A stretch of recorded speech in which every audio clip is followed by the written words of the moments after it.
Welcome to Elmhurst, Our Community, coming to you from the Community Bank of Elmhurst on Butterfield Road. I'm Ken Bartels, your host, and today it's a very happy occasion. I have two good friends, Nicky and Brian Steinberg, who are the publishers of Elmhurst Living Magazine. We're going to talk about publishing, but welcome to you both.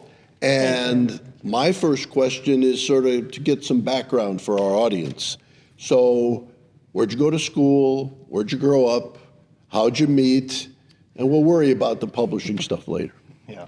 So, Nicky, you want to start? Oh, sure. I grew up in the Chicagoland area in the southwestern suburbs, and I attended Drake University. So I knew really early on that I wanted to be in journalism, advertising. That is what I majored in at Drake. I remember the first class that I had in advertising and creative. It was actually a campaign for a local bank in Des Moines.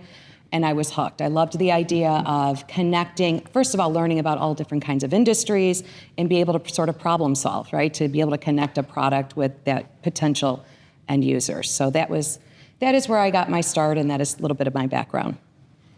Ryan? Well, I grew up in Kansas City, suburbs of Kansas City. So bit of a learning curve for me. You know, I didn't know what York Road looked like 30 years ago and things like that, but we've been here long enough to figure those things out.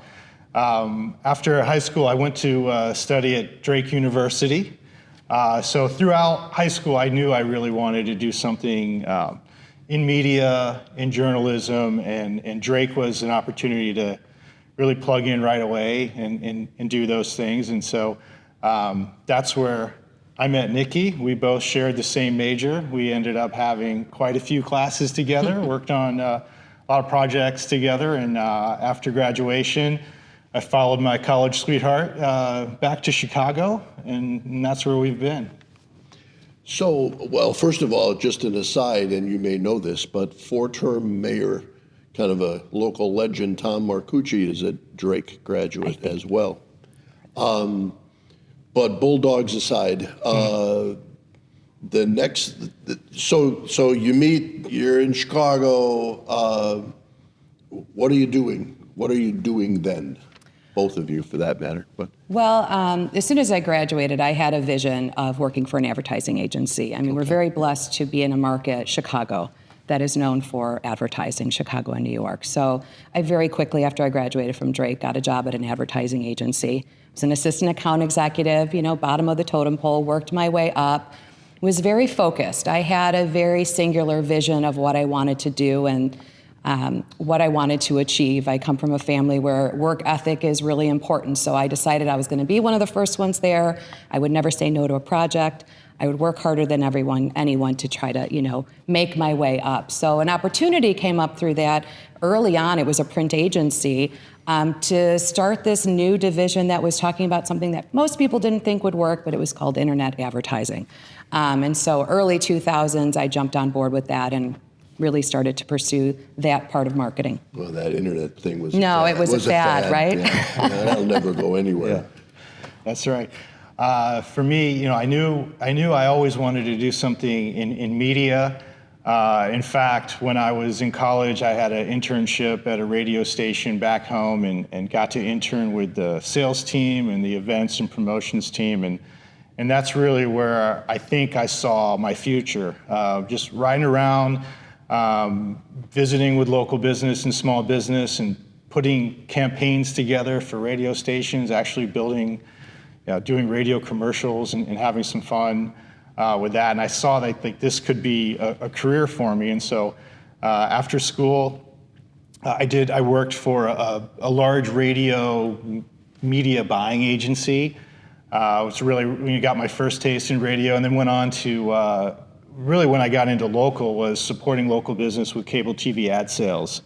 And it was that time to really fall on my marketing background and understand what local businesses needed to do to put strategies together, the right demographics, how to build your brand. And so spent a lot of time in TV advertising, but like a lot of folks in our field, mid 2000s with the emergence of the internet, I also evolved into more of a digital marketing career. And then, from there, there's this opportunity with the magazine came up. So we can segue then to the magazine. Was the Downers Grove Living Magazine the first venture that the two of you did together? Was there something in between where you just told us you were, and when that started? Yeah, I think. I don't think you just wake up in the morning and say, I think we could put together. So there was a bit of a road to that. So I had a pretty intense, long-hour career. Sure. I was traveling a lot, and we had our son. And I think, like a lot of moms in the situation where you're working a lot of hours, traveling, not being home a lot, I did make the decision to step away from my career.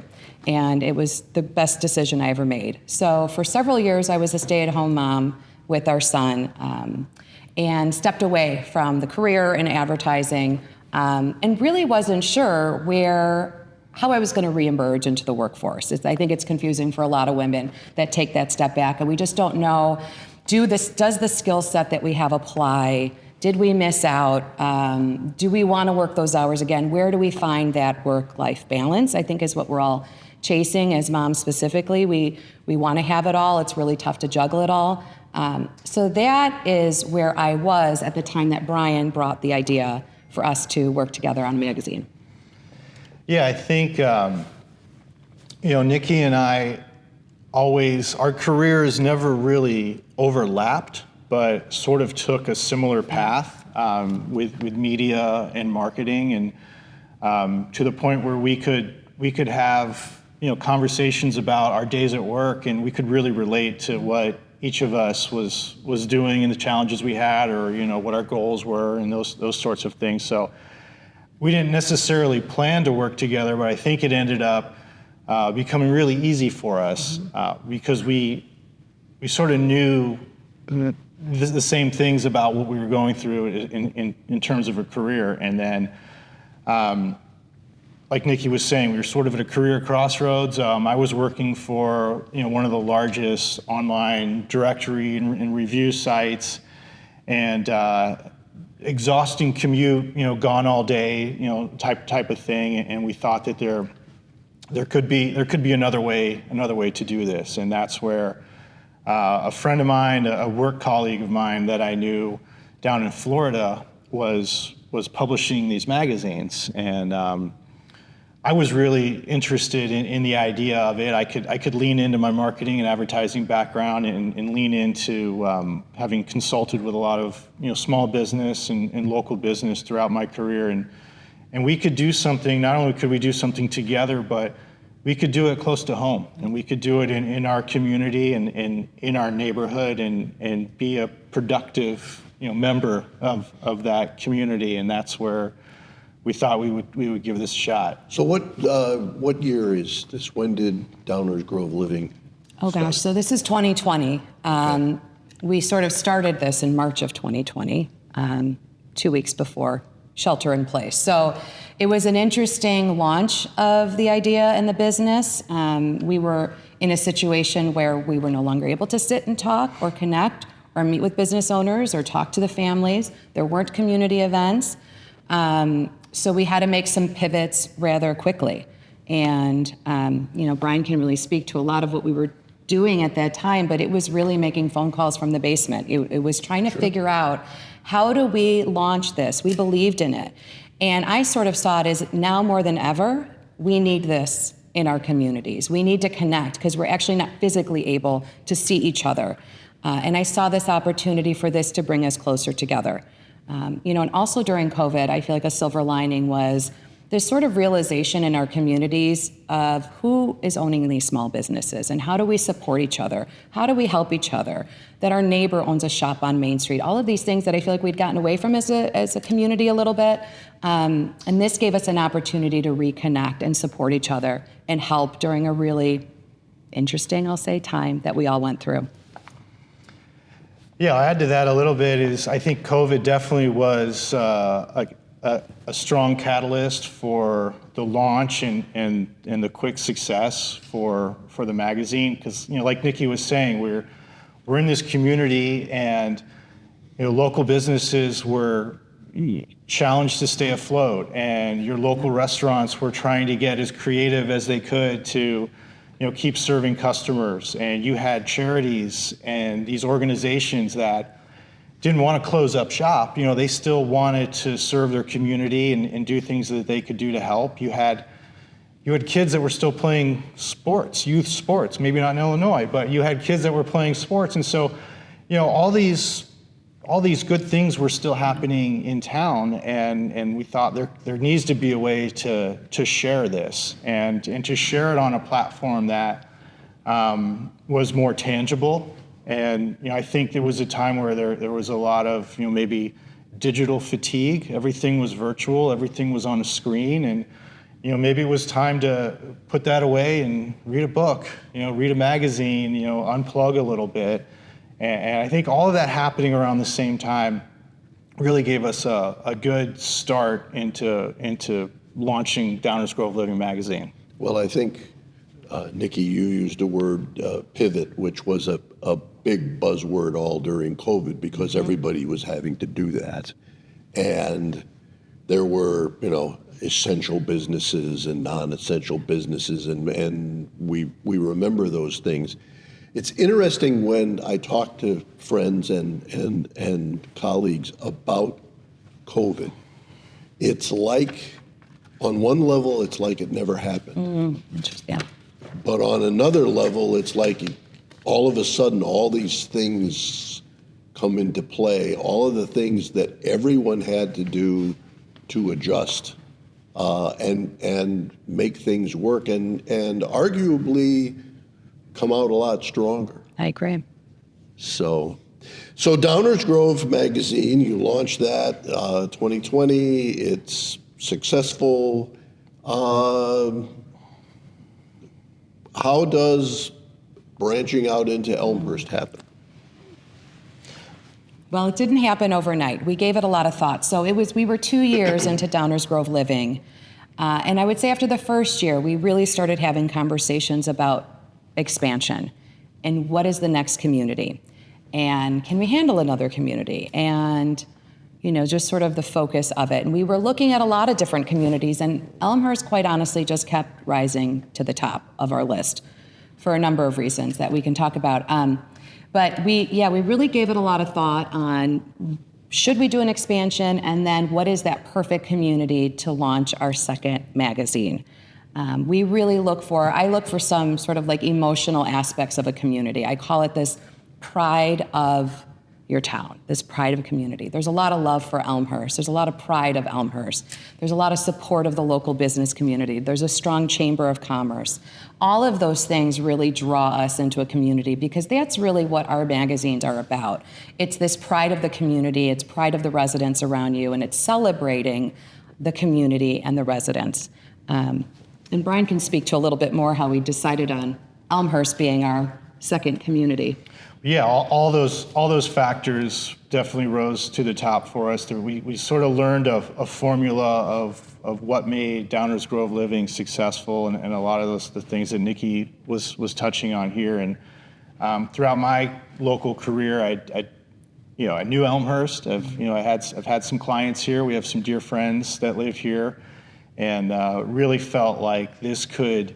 All communities, when you dig in, are unique and special in their own way. But the foundation of what existed here, with a strong chamber of commerce, a strong city, and this desire to support, it was really a no-brainer for us to launch Elmhurst Living Magazine, and that happened. Our first issue was in mailboxes in December of 2022. Well, I remember the first time I met you, and we were chatting, and I know I brought up, we've had magazines in this town before, and they tend to be short and sweet, and you never hear from them again. Okay.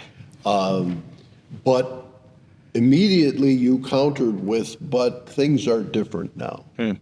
And we're working in strong communities with with history and the attributes that you identified. Is there something else going on here, though? Is print back in vogue, so to speak? Yeah. I mean, you mentioned during COVID sitting down and reading a book as opposed to, you spent all day in school or at work on the computer or some device. Yeah.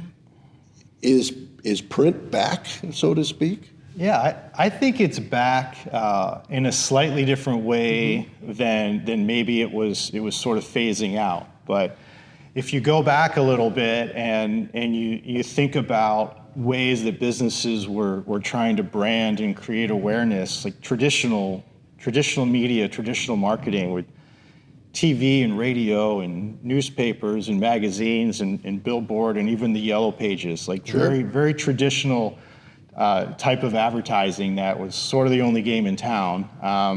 Nicky and I, fortunately through our career, supported clients on almost all of those. So we had some comfort in really understanding the life cycle there. And then, of course, with the emergence of digital marketing, I think expectations for advertising and marketing shifted a little bit because you had the internet and you could record, clicks and things like that. But print never really went away. I think print and magazines specifically have sort of had a rebirth and had to sort of reimagine what it looked like. And I think that's where you're seeing the emergence of more hyper-local magazines, where it's less regional. It's not a newspaper that maybe covers the western suburbs. It's how can we build a platform that is specifically talking about Elmhurst and what our readers are going to take note of and what they're interested in this town, and they'll make time for that, especially when you're reaching folks that grew up here, they're multi-generational, and they have that pride of ownership, that pride of Elmhurst, and it's like that with a number of different communities where now you're getting something in the mail that has the name of your town on it, families and residents that or you want to know, or maybe you recognize, and so there's an interest there in really digging into where you live. So from a practical standpoint, how large is your staff for the production of these two magazines? Who's doing the work besides the two of you? Nicky and I are the publishers, right? And we do have a close-knit team that supports us with some of our content, our writing, our photography. So we can lean on some support there. We've also, in producing these magazines, we've also partnered with one of the largest private media companies in the United States, in Best Version Media, that their strengths and the ways that they help support us is through printing and distribution, and also we can really lean into them for some strong marketing tools and some client-centric communication and ways to support our advertisers along the way. And so the face of the magazine, the faces are always going to be the two of us, but definitely takes some help. We're a monthly magazine, and so we have to stay on our game. We need a lot of energy to be able to do that, and so we need some help from time to time. And we have a great local team. It's really important in each of our communities that we have local writers, as Brian was saying, content coordinators, a photographer. We really want to know the community. We want to understand the events in each of our communities. So in Elmhurst, having that local team with us, I feel like has been a powerful combination. On that note, we're going to go to break. Okay. And when we come back, we'll talk a little bit more about content and how you make those decisions. So this is Elmhurst, Our Community. We're talking about Elmhurst Living Magazine, and we'll be right back.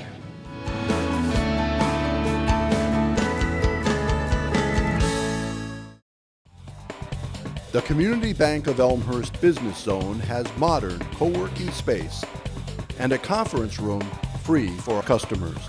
Visit the zone today at communityelmhurst.com. Member FDIC, Equal Housing Lender.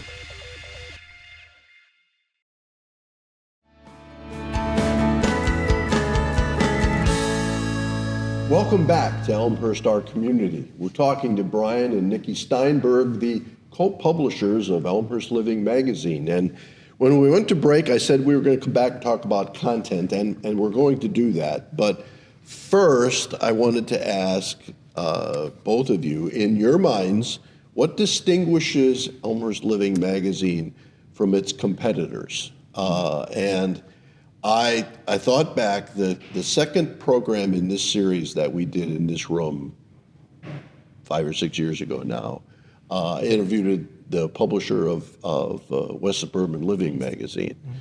And I remember asking him when he knew that it was going to work, when he knew it would stick.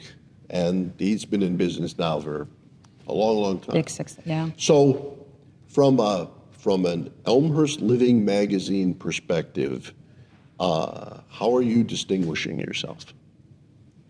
Well, that's a wonderful question. And I'm all about the content of our magazine. That's what I really focus on. It was what makes me happy. As a monthly magazine, it's what I'm constantly sourcing. So a couple things. We are a monthly magazine. We're arriving every month, and that gives us a couple opportunities. We can be pretty relevant with the content. So for an example, we work with a lot of nonprofit organizations, and they'll have events. We have an opportunity to support them ahead of their event and then do a recap the next month after their event. So that timeliness and the frequency, I think, is a real neat differentiator. But ultimately, for me, it comes down to our content. It comes down to the stories. It comes down to we talk about Elmhurst. And it's not Nicky and Brian talking about Elmhurst, which I think is also really important. It's the community's conversation. And that's where kind of we think our lane is. If you'll notice in the magazine, oftentimes bylines are assigned to residents. They're assigned to teachers. Sure. That is by design. We're not here to decide what the conversation needs to be about. This is what our residents and the community feels is important. So it's everything from, York sports story down to celebrating a birthday of one of the residents and everything in between. So I think that range of content, the genuine just sort of authenticity of the content, and then us realizing we're just here to sort of curate and organize it, but not direct it. This is meant to be the community's magazine. Yeah, I think another area that you might notice that where we're different is we look to feature families and local residents as our feature, as our cover, if you will, every month. And that's the qualifications on that are rather simple. Live here, or have lived here, or have a deep connection with Elmhurst. And the magazine has turned into really an opportunity for families to show their love and their pride of living in Elmhurst and share their story. And so I think we hear a lot from our readers and from our clients that it's sometimes just nice to hear about your neighbors and what they've been up to and their story. And really some of the stories that these families are sharing are brave, challenges that they've been through in their lives and how the community has rallied to support them. And some stories might be a little bit lighter on what's your favorite restaurant and, what do you do, walking through the prairie path and where do you like to go for ice cream and things like that. But if you look back at all of our issues and you really get a feel for this is truly a neighborhood community magazine, and it starts with the families that are featured on our cover, and a lot of the families are actually recommendations. So to Nicky's point, where we're not necessarily deciding what to do or who to feature, Other families recommend their friends and families. People call us, they message us on social media, hey, how can I be a feature? Or my neighbor is doing something amazing you should know about. And that's it for us. And we really want to do that for the town. So from a production standpoint, are the two magazines on parallel tracks or 1 week is this and 1 week is that? How do you pull that off? It's all happening at the same time. Okay. Planning and coordination. There's a lot of planning, but there's also going back to saying we're a monthly magazine and we want to have the opportunity to speak about timely things. We also always save room down to that deadline day. If we get a call and there's something going on and there's a resident that reaches out, I really rarely can say no. I try not to. If it's happening and it's timely and they need to get it in, we'll get it in. So there's sort of a lot of, yes, pre-planning, and there's sort of an editorial schedule to it all, but then there's a lot that happens in the moment, which can be a little nerve-wracking, but I think it's also very exciting how it unfolds every month. So feedback from readers, and you're both quite active in Elmhurst events, the chamber, what have you. What's the feedback like? I mean, is it, and I don't mean is it good, always good feedback, but do you get critiqued as well as supported? Yes and yes. So back to earlier, you asked us, when did you kind of know this was working? Sure. And for us, it was when we started hearing from our readers, and that happened rather quickly. Support for articles or ideas, or we would feature a nonprofit, and the nonprofit would call and say, oh my goodness, I just got 3 calls for donations. Do you mind if I introduce you to my friend at the church? They're doing a garden walk. And when that started happening, we realized this was working. We love hearing from our readers. Sometimes we'll hear from our readers. I'll give you an example. There was a situation for St. Patrick's Day, and there was a 4-leaf clover, and we had a reader call to tell us, well, they technically should be 3-leaf clovers, and we got the history on that. So we get lots of phone calls. Sometimes, and I apologize, there might even be a typo, readers will catch it and they will call and let us know. So we love hearing from our readers. We get emails, we get calls, a lot on social media. And when one of the things that I sort of strive for, I have it up on my wall, is when somebody calls and says, I read it cover to cover. That's what this is meant to be. Or we'll get a reader call and say, I'm missing this issue, I keep them all. That's meaningful, that makes me happy, fills up my bucket. It tells us that we're doing something right. So, content-wise, is it a joint decision? Is content primarily your role, and Brian's out finding the advertising? And I mean, how do the two of you deal with the co-publishing nature of what you've gotten yourselves into?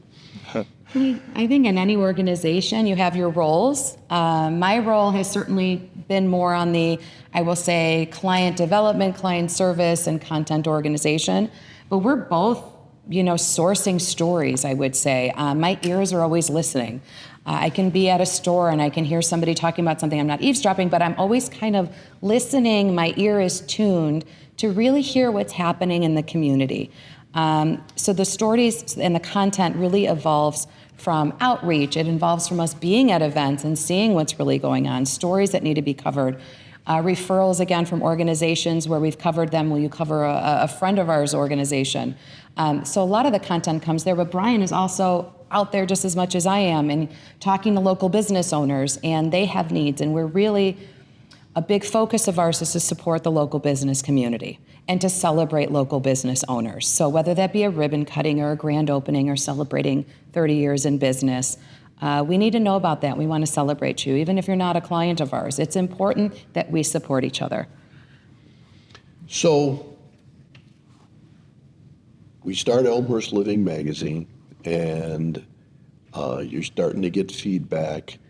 But I want to go back to the first half of the program when we talked about why Elmhurst.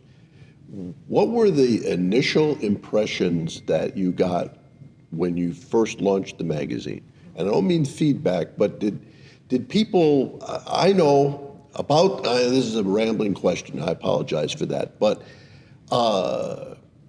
shortly after you came on the scene, a couple of other magazines came on the scene, and the open question that I got involved with frequently was, can we support 3 magazines? Is there that much content?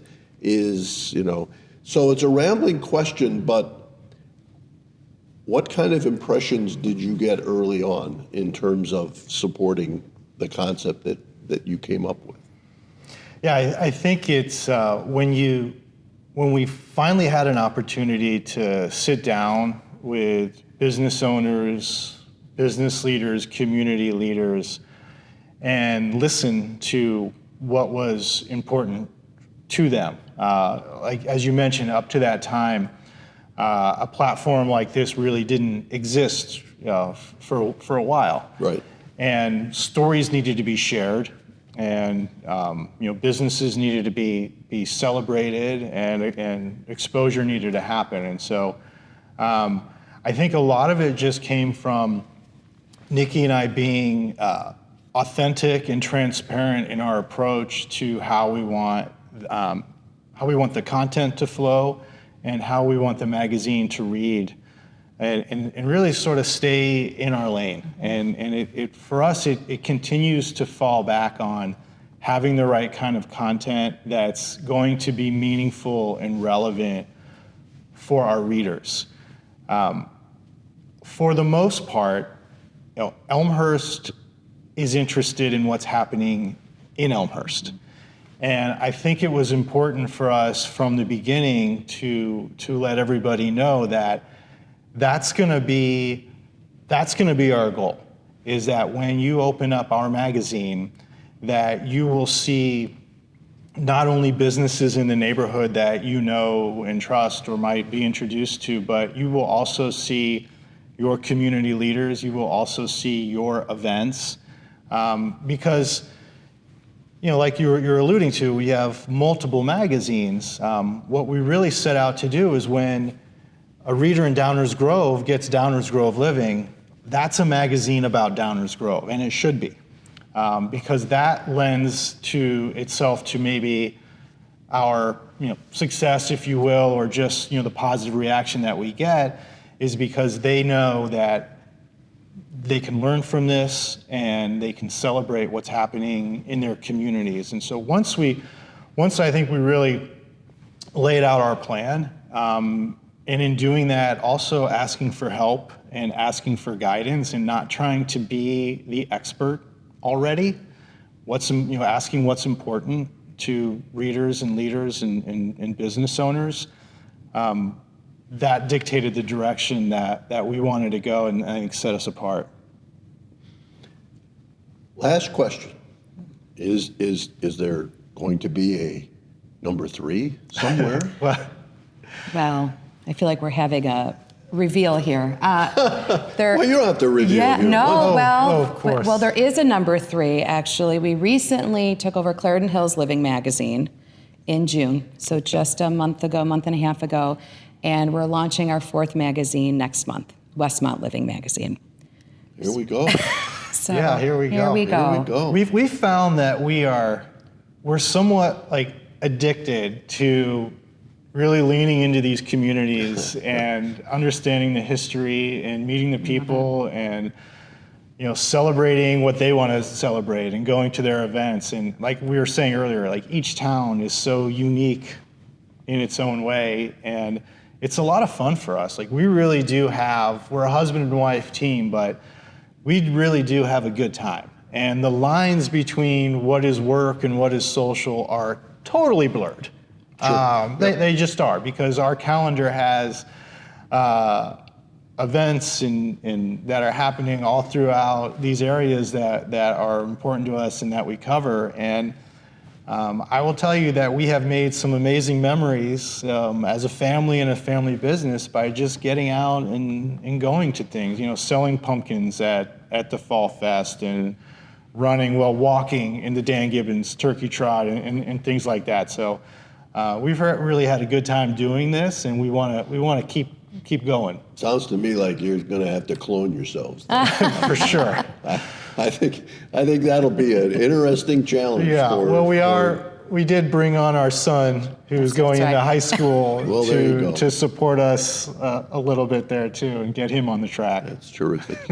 Well, as a longstanding resident of Elmhurst, I'm personally very glad you're here. Thank you. An asset to the community. So We thank you for appreciate that. joining me. Thank you for having us. This has been Elmhurst, our community. I'm Ken Bartels, your host, and we will see you again.